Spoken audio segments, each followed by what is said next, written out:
Vamos começar falando novamente de segurança. Daqui a pouquinho a gente vai falar com Brasília, porque muita coisa ainda tem que ser discutida no projeto de segurança, que ontem teve um recuo, e aí aqueles pontos de discórdia entre governo e oposição, eles saíram da frente, mas ainda tem pontos polêmicos. Daqui a pouquinho a gente vai até Brasília. Mas vamos começar falando de segurança com uma cena marcante de hoje, que foi o momento de transferência de 7 líderes do Comando Vermelho para presídios em outros estados, justamente porque a presença desses líderes no Rio de Janeiro representa uma ameaça, uma possibilidade de comunicação com as facções e é algo que dificulta o combate a essas organizações criminosas. Fernanda Caldas, que está ao vivo com a gente, chegando agora com as informações sobre essa transferência. Por favor, Fernanda, boa tarde para você.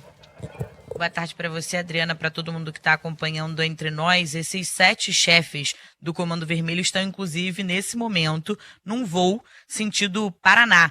Eles vão ficar, então, inicialmente nesse presídio federal de Catanduvas, no Paraná, para esperar depois serem levados para outros presídios federais. Essa transferência aconteceu depois de um pedido do governo aqui do Rio de Janeiro, logo depois daquela mega operação no Complexo da Penha e do Alemão, na zona norte do Rio.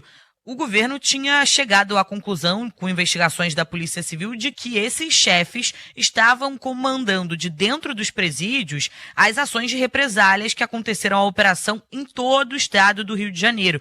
Foi uma tarde caótica no dia daquela operação, várias ações aconteceram em diversos pontos e isso estaria sendo ordenado de dentro dos presídios por esses criminosos. Inclusive, outras ações em diversos momentos do ano tinham acontecido também a pedido deles, mesmo eles estando presos. E aí, na época, o governo do Rio pediu a transferência de 10 pessoas para esses presídios federais, mas, por enquanto, a Vara de Execuções Penais aqui do Rio de Janeiro aprovou, por enquanto, só a desses 7 criminosos. Disse que 3 ainda faltam alguns trâmites judiciais para que depois seja feita a transferência. Então, por isso, hoje, esses 7 criminosos saíram do presídio de Bangu 1, na zona oeste aqui do Rio de Janeiro, e foram levados numa escolta policial bem reforçada até o aeroporto internacional do Galeão, no Tom Jobim, onde eles embarcaram, então, rumo ao Paraná, que é onde eles vão chegar nesse primeiro momento, e depois cada criminoso vai ser alocado para um presídio federal, isso para tentar fazer com que eles não consigam contato com o resto dos integrantes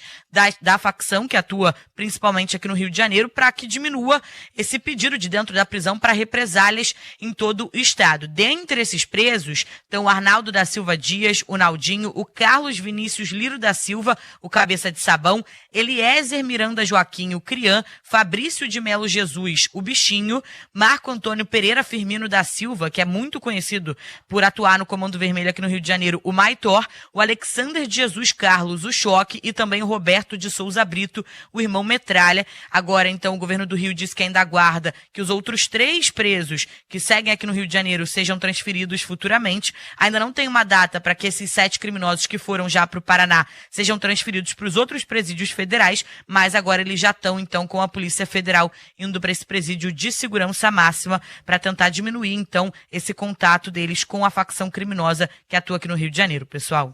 Tá certo, Fernanda.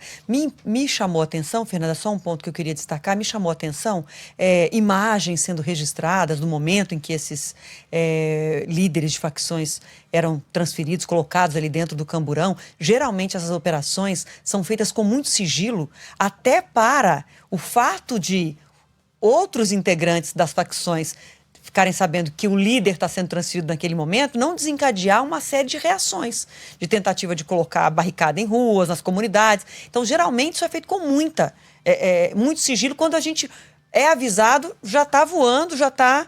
E, na verdade, hoje foi diferente. Não foi assim que foi feito. Pois é, a todo momento a gente recebeu imagens deles chegando, inclusive no Aeroporto Internacional Tom Jobim, do momento em que eles subiam no avião. Isso normalmente não acontece dessa forma, a gente não tem acesso a essas imagens, mas hoje isso foi bem transmitido, assim, para vários veículos de imprensa, inclusive num site que a gente consegue acompanhar voos no Flight Radar, que dá para ver quais voos estão em andamento. Esse voo, né, da Polícia Federal rumo ao Paraná foi o que mais foi visto, mais gente estava pesquisando sobre ele no momento em que ele decolou, justamente porque todo mundo acompanhou esse trâmite para a chegada desses criminosos e a transferência deles para esses presídios federais. É isso, houve uma preocupação em dar publicidade aí para essa transferência quando talvez fosse mais prudente fazer exatamente de forma mais sigilosa. Obrigada, viu, Fernanda?